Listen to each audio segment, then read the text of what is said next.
Hello everyone, welcome back. So today I want to learn about how to find the derivatives of general exponential functions when your base isn't e. And so our goal is then to be able to find these derivatives, these functions, and also look at cases where the base of an exponential function is the base itself is a variable or a function. So look at those. So first off, let's talk about the general rule for an exponential function, derivative exponential functions. We have something like this: y equals b to the x, where b actually could be any constant. And as you'll see how this is true for e to the x as well. So in general, when you differentiate something like this, the derivative of b to the x, where b is positive and not 1, then the derivative is the exponential function itself again, b of x times the natural log of b. Okay, remember the natural log of b is just a constant. So just that multiplied by that constant. Let's come over to the right and show how this, in this example,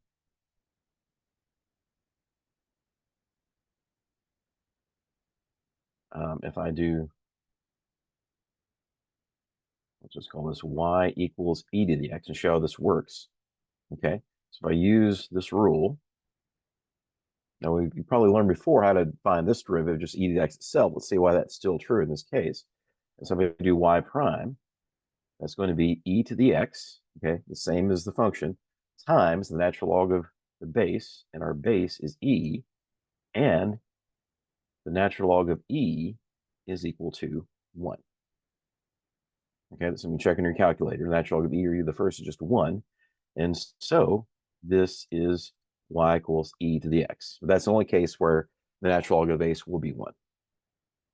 Okay, so let's just do a couple examples of this. And as I mentioned this right here, so this is what you've probably seen before. The derivative of y equals e to the x is correct using this. And also this applies in this new process for this derivative applies to derivatives anytime you use derivatives also. If using the chain rule, product rule, quotient rule, higher order derivatives, anything like that. Okay, let's do a few more examples. So let's say our direction just to find the derivative.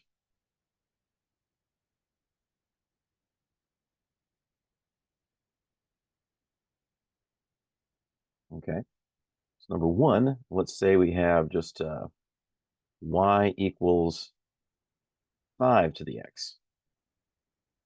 Okay, now let's say we want to do just y prime, first derivative. And so the rule says it's going to be just the same function, 5 to the x, times the natural log of the base, the natural log of 5. Remember, the natural log of 5 is just a constant. You can plug that into your calculator. Okay.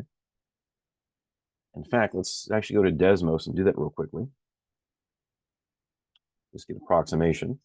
It's often good to approximate these things. So we just do ln, I'll show you for ln of e, just 1. The natural log of 5 is about 1.61.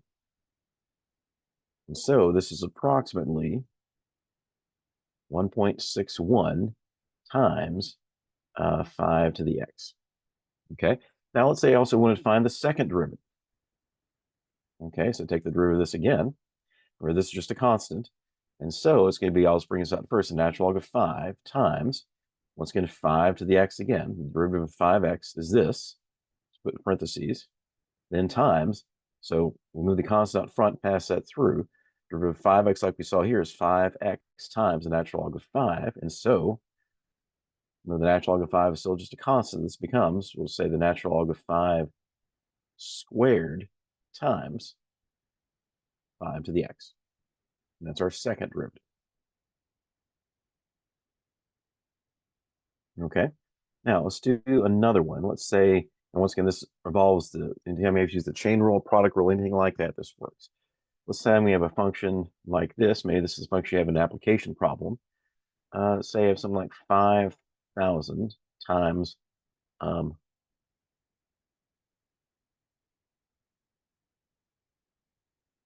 maybe 1.37 to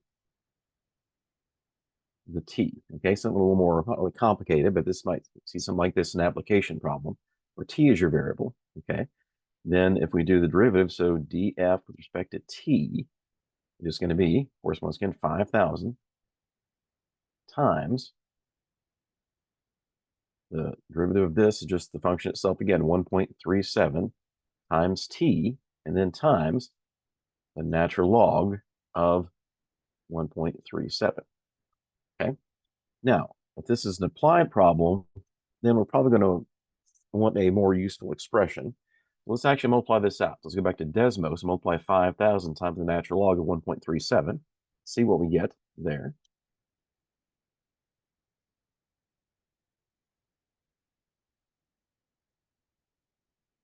And that's about 1,574.05.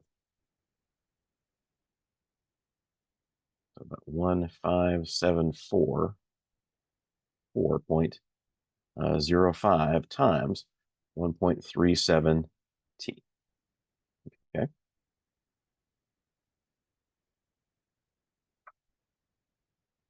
All right.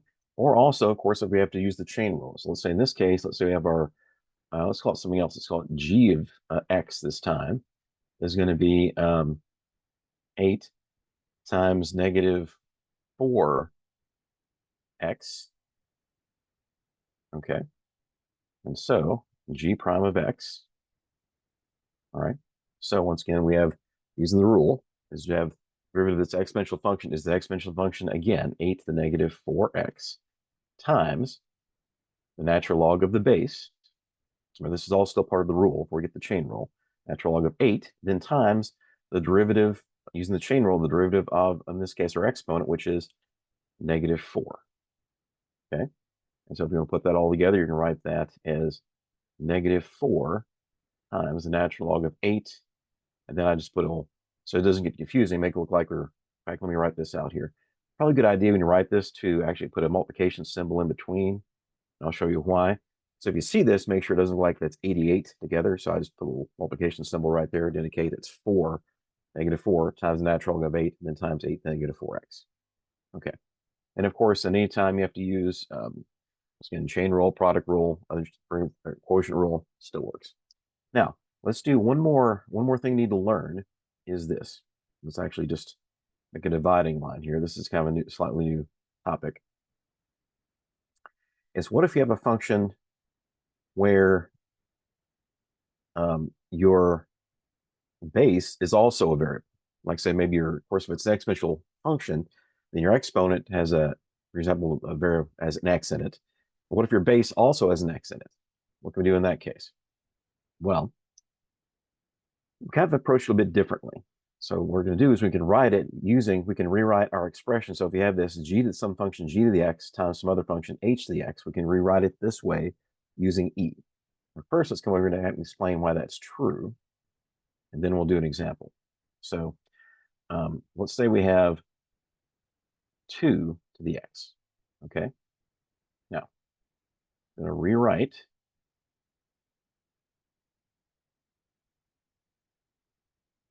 using base e, okay?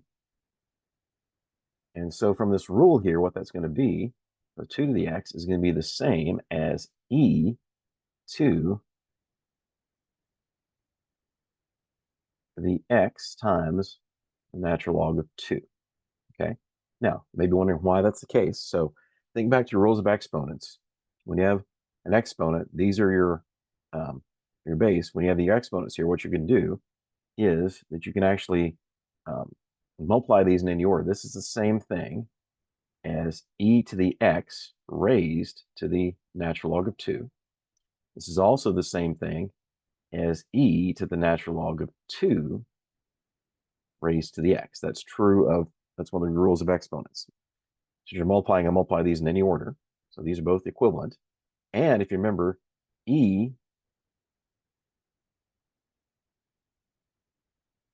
to the natural log of 2, okay, since natural log and e are inverse of each other, these cancel out, and we just have, so e to the natural log of 2 is just 2. And so e to the natural log of 2 raised to the x is just going to be 2 to the x. That's the same thing. Let me show you quickly on Desmos that that's true. So let's graph this. So, and also to graph anything like this, type in y equals, we'll need the y, but 2 to the x, okay? Let's show this is the same thing. Y equals e raised, I'm actually going to put parentheses here to make sure it puts it all as an exponent. So that's going to be x times the natural log of 2. If you notice, I can toggle this on or off. It's the same thing. Okay. Now, what we're going to do is use that then for this next example. Let's just call this number 1. So let's sort of just say find derivative of this one. Let's say we have this. We'll call it number 1. We're just going to do 1. Y equals 1 plus x squared to the sine of x. Okay. That can be kind of complicated, but this is a good example of this. Okay. So let's write this and rewrite.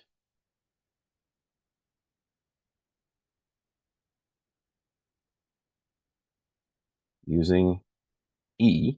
Okay. So in the same way, this is going to be y equals e to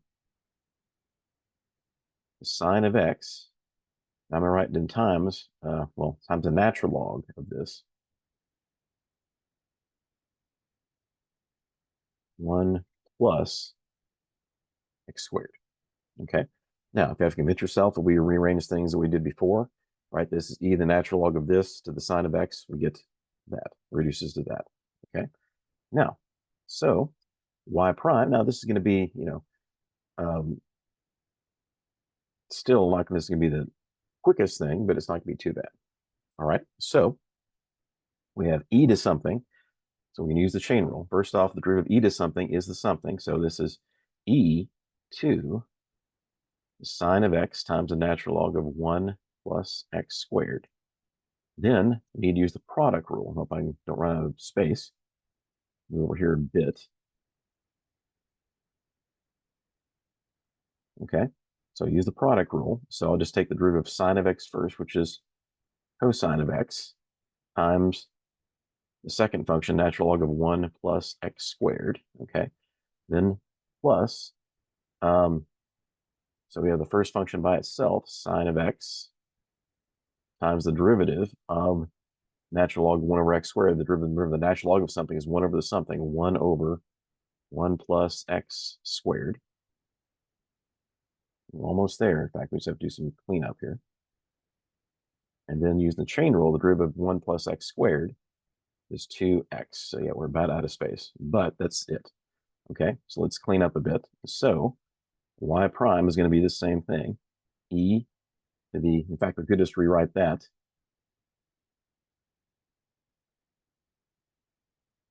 In fact, you can leave it like that, but actually just remember that this right here,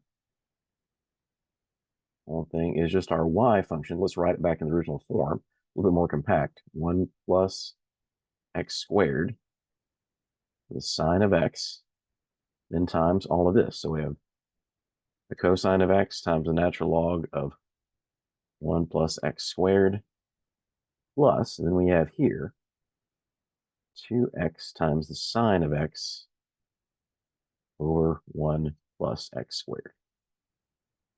Okay, that's the derivative, which is kind of a complicated function, but still, that is the derivative of that.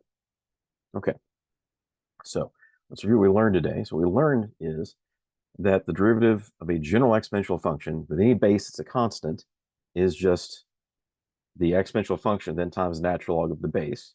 Then if your base is not a constant, then you need to rewrite it here. One way to do it at least is using e, like this we just showed. And then once we do that, then use the chain rule. Use the derivative of the exponent e with the base e, and then the chain rule to find your derivative.